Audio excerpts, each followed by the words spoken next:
Welcome আহক আমি লৈ যাওঁ আপোনাক কিদৰে আপুনি মোবাইলত নহয় লেপটপত বা কম্পিউটাৰত কেনেকৈ অসমীয়া টাইপ কৰিব। প্ৰথমতে আপোনালোকে গুগলত গৈ বাৰাহা বুলি টাইপ কৰিব। বাৰাহা ছফ্টৱেৰ, তাৰপিছত ডাউনলোড বাৰাহা বুলি এটা অপশ্যন আহিব, সেইটো ক্লিক কৰিব। তাত গৈ আপুনি বাৰাহা ছেটআপ XCE বুলি বোলাটোত আপুনি ক্লিক কৰিব। ইয়াৰ লগে লগে বাৰাহা ছফ্টৱেৰ ডাউনলোড হ'বলৈ আৰম্ভ কৰিব। ইতিমধ্যে মই যিহেতু ডাউনলোড কৰিয়ে থৈছোঁ, গতিকে আমি পোনে পোনে তালৈ যাওঁ।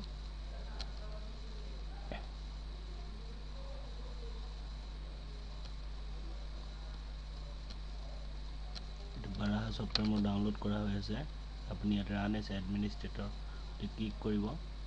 তাৰপিছত নেক্সট, আই agri agreement, next install next বুলি কয়। এনেদৰে বাৰাহাটো আপুনি ইনষ্টল কৰিব।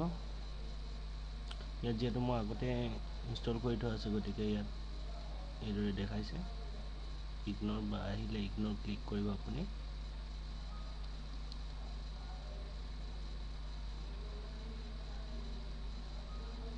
এইদৰে ইগনৰ ক্লিক কৰি যাব। যিহেতু মোৰ আগতে ইনষ্টল কৰা হৈছে সেইকাৰণে এইখিনি দেখাই আছে, নহ'লে হয়তো নেদেখালে হয়। আৰু দেখালেও আপুনি ইগনৰত ক্লিক কৰিব।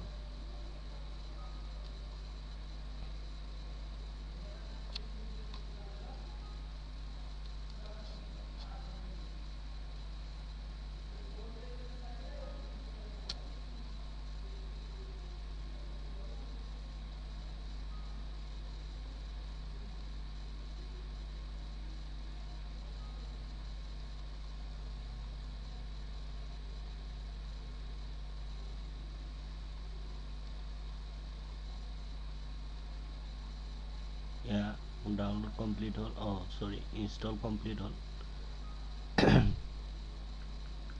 ইয়াৰ পিছত মই এতিয়া এইদৰে আপুনি স্ক্ৰীনটো দেখা পালে, দেখা পাব স্ক্ৰীনটো। তাৰপিছত আপুনি ইয়াত টাইপ কৰিব, দেখিব ইয়াত অহা নাই, গতিকে ছেটিংছত যাম মই। ছেটিংছত গৈ ডিফল্টত গৈ মেইন লেংগুৱেজ আছামিজ, বাৰাহা, য়েছ অ'কে।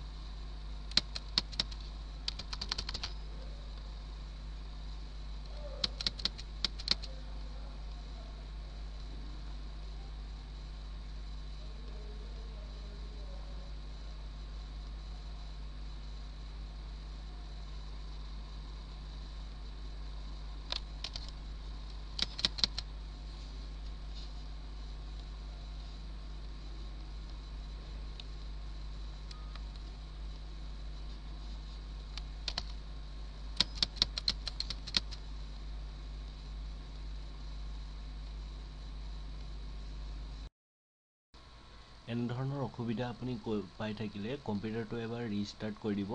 ৰিষ্টাৰ্ট কৰাৰ পাছত পুনৰ অন কৰিলে আপোনাৰ অসুবিধাটো দূৰ হৈ যাব, আৰু আপুনি আপোনাৰ ডেস্কটপত এইদৰে 3টা আইকন দেখা পাব। ধন্যবাদ।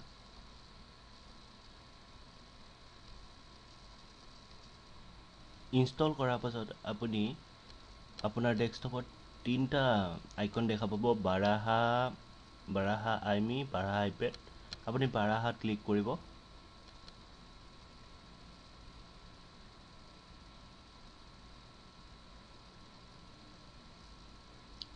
বাৰাহাত ক্লিক কৰিলে এইদৰে এইটো স্ক্ৰীন দেখিবলৈ পাব, আৰু আপুনি পোনপ্ৰথমে ছেটিংছত গৈ ডিফল্টত যাব। তাত গৈ আপুনি লেংগুৱেজটো অসমীয়া হৈ আছে নে চেক কৰিব। যদি নাই, আপুনি অসমীয়ালৈ কনভাৰ্ট কৰি ল'ব।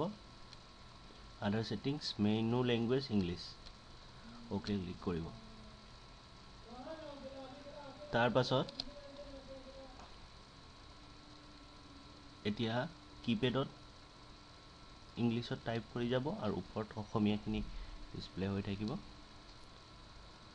মই লিখি মাতি আজি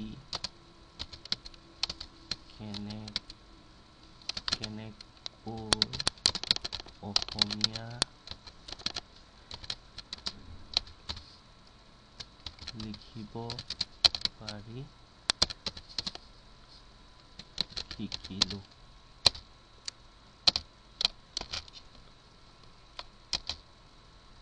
ধন্যবাদ।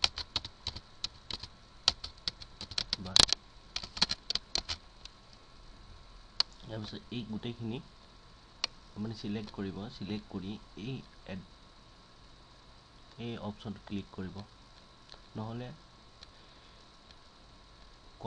এডিটত গৈ কনভাৰ্ট বুলি পেলাই যিটো অপশ্যন আছে তাত ক্লিক কৰিব।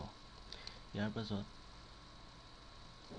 এইখিনি কনভাৰ্ট হোৱাৰ পাছত ইয়াৰ অৰ্থটো হৈছে যে এই ইংলিছ শব্দখিনি অসমীয়ালৈ কনভাৰ্ট হ'ল।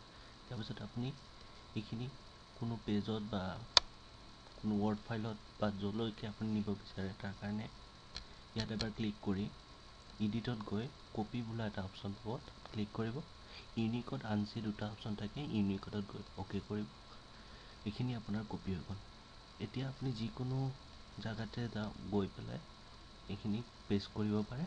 মই এতিয়া ৱৰ্ড ফাইলত গৈ পেষ্ট কৰি দিম, Ctrl+V পেষ্ট, বা এইদৰে ৰাইট ক্লিক পেষ্ট কৰি দিব পাৰে।